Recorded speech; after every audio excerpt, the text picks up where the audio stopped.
今天教大家做一个焖锅。首先，我们处理食材。今天我们用到的食材有大虾、刺中、鱿鱼和时令新鲜蔬菜。用牙签敲去虾线，从虾的背部划开，方便入味。加入姜片、盐、料酒、椰汁。清洗干净的鸡翅，划2刀，加入盐、料酒和细辣椒粉，翻拌均匀，腌制。鱿鱼加葱姜、盐、料酒，抓拌均匀，腌制。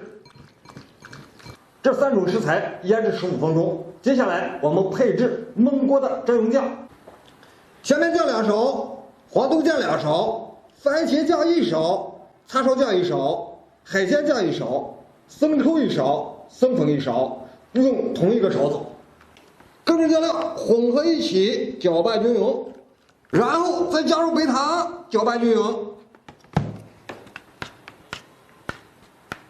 新鲜蔬菜调入盐和油，然后翻拌均匀。所有准备工作完成。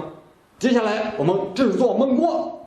锅底铺上葱姜蒜料，少许油，一发子粘锅，倒入我们拌好的蔬菜，整齐的码上我们腌制好的鸡丝，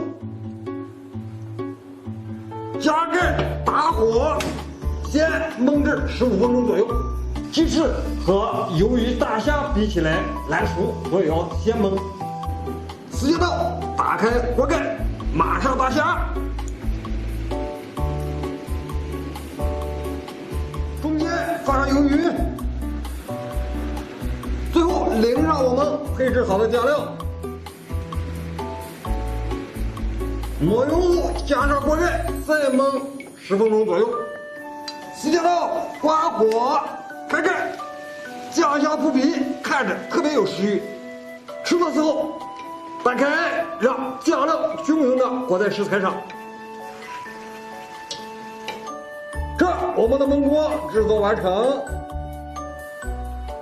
制作焖锅的过程中，火力一定要均匀，全程用中小火，不能用大火，大火容易糊。